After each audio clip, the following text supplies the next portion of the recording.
Hi everyone, welcome. We're going to be checking in on these yellow buckets, buckets numbers 3, 4, and 5, with the European nightcrawlers living in them. It's been 13 days since we checked in on them to give them, I believe it was feeding number 16, so I think feeding number 17 is going in here. And the yummy meal plan is banana peels. They got banana peels a couple check-ins ago, but we did something weird with those banana peels. We stuffed them into toilet paper tubes, little cardboard tubes, and I think the worms just have not been able to get at this stuff because of the way they were delivered.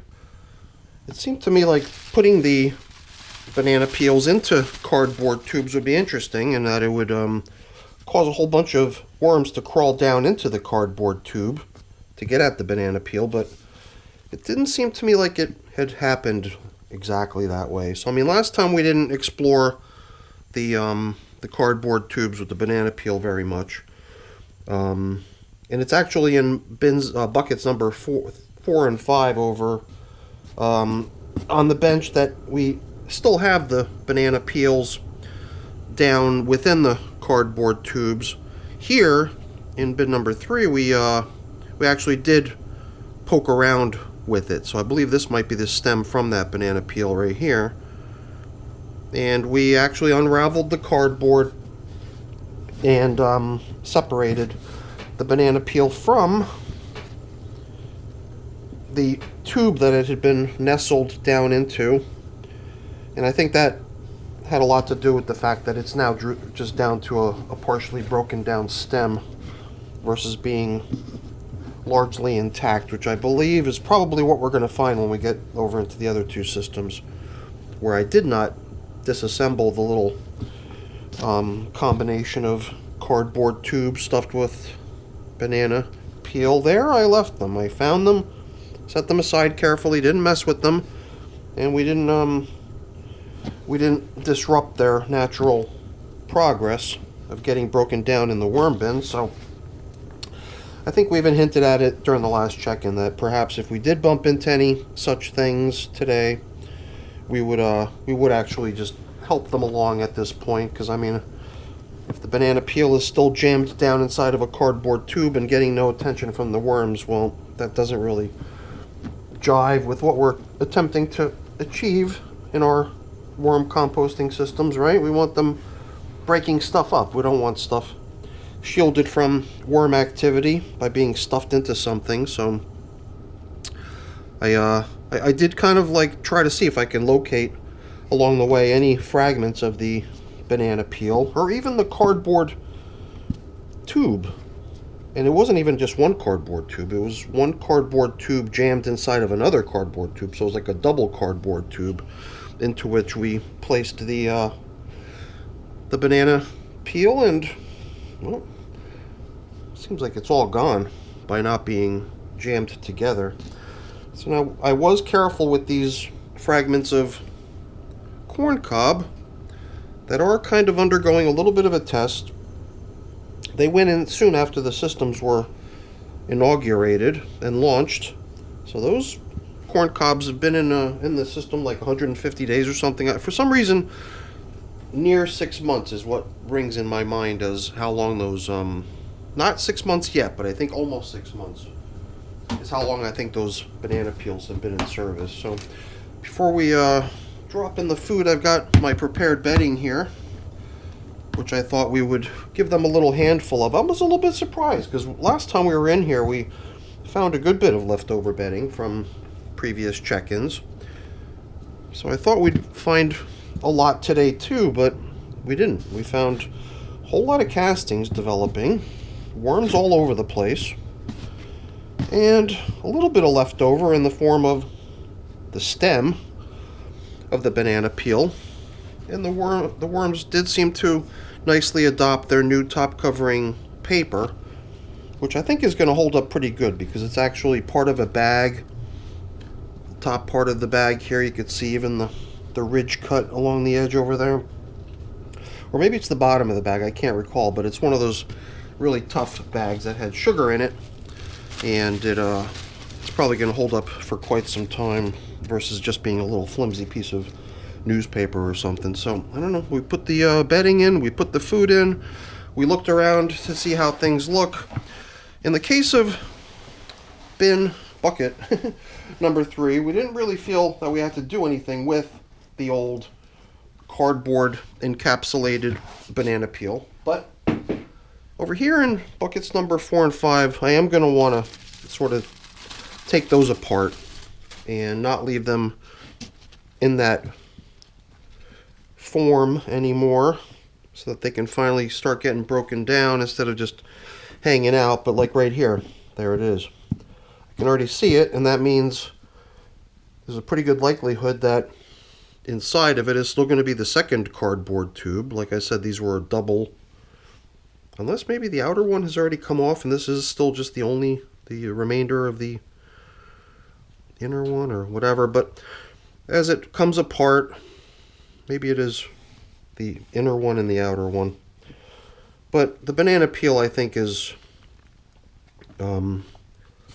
not really being helped along by being shielded like that. But it did actually get broken down quite a bit. I thought there was going to be more remaining inside the cardboard tube. Here's the stem of it, which, you know, as you saw in the other system too, breaks down a little slower than the rest of it, but will also get broken down. And this stuff, you know, you didn't even see any fragments of this over in bucket number 3, right? So let's help it along to try to get to that caught up state of being broken down. And now the last order of business is just to be a little bit careful in case we encounter corn cobs, so that we're not the ones responsible for them going to pieces. Because our little test is just going to keep going until the last piece of corn cob is no longer in this cylindrical shape, you know. So if this thing still maintains its cylindrical shape, this is still going to count as a corn cob in process. And I guess the experiment will continue. I guess as soon as we reach the point that a bucket does no longer show any signs of leftover corn cob that still holds together in the shape of its original tubular form, then that'll officially be the end of the test in that particular environment where that had occurred. So just throwing the corn cob bits over there so we can check this section over here too a little bit. Not so much that I'm trying to find every piece of corn cob. I think my main thing here is to just aerate and move stuff around, and just to get a sense of how much residual bedding is there still remaining down within this material.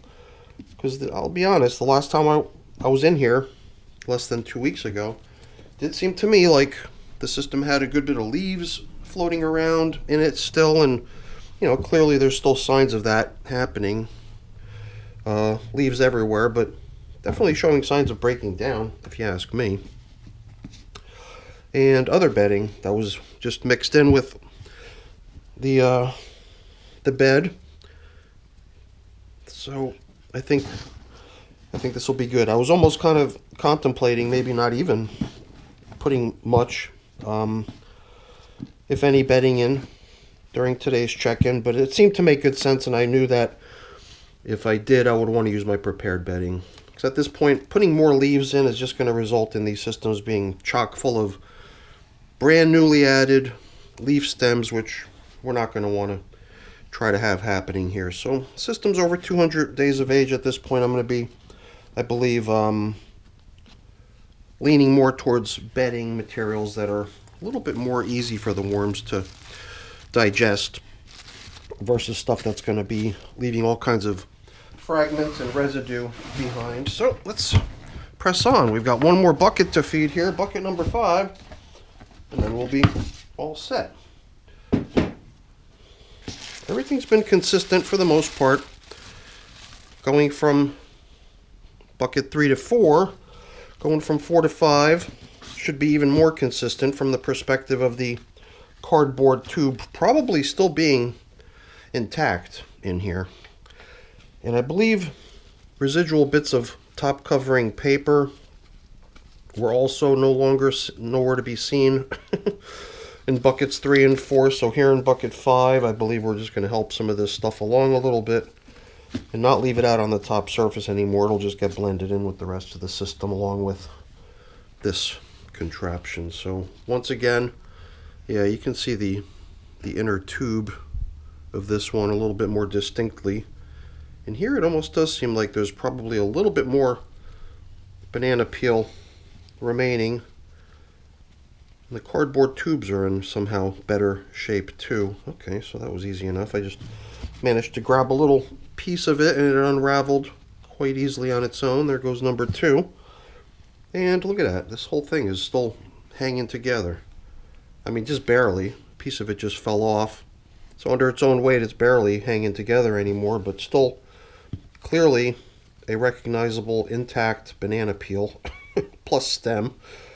So, I don't know. It seemed like an interesting little novelty idea to sort of tuck away their meal inside of a cardboard tube. And I guess casually speaking, my thinking was that the tube would be full of worms going after that yummy morsel, but for whatever reason that just never came to be. Probably because the worms knew that that's what I was expecting, and they did the exact opposite in spite of me. Oh boy. Don't worry, I'm not losing it. This is one of our corncob bits. So far that's the first one I've encountered. Okay, here's a second one, I believe. So the corncob test is going strong. I guess the thing that distinguished these corncobs a little bit from other corncob feedings in the past was that these corncobs were soaked in water for an extended period of time, perhaps a month, whatever. I don't remember how long exactly, but the thinking was that perhaps these corncobs, because corncobs do sort of have a reputation of going very, very slow in the worm bins, but we thought that these corncobs, by being soaked for quite some time, might go more quickly in terms of, you know, just getting broken down in the worm bin or worm bucket. But I don't know, it's hard to say. I don't have a really good clear point of reference in terms of how long it should take per se, right? So this is something we're doing just for fun. We don't have any sort of a baseline to compare it to, but yeah, at some point we'll get a sense of how long it takes for a worm bucket of European night crawlers to polish off corncobs that have been soaked in water. So that brings us to the end of our check-in with the European night crawlers down here in the yellow buckets. Doing really nice, I think. Little dose of bedding, but you know, all the systems that I have that are older than these have already been converted to a phase that I consider as foraging.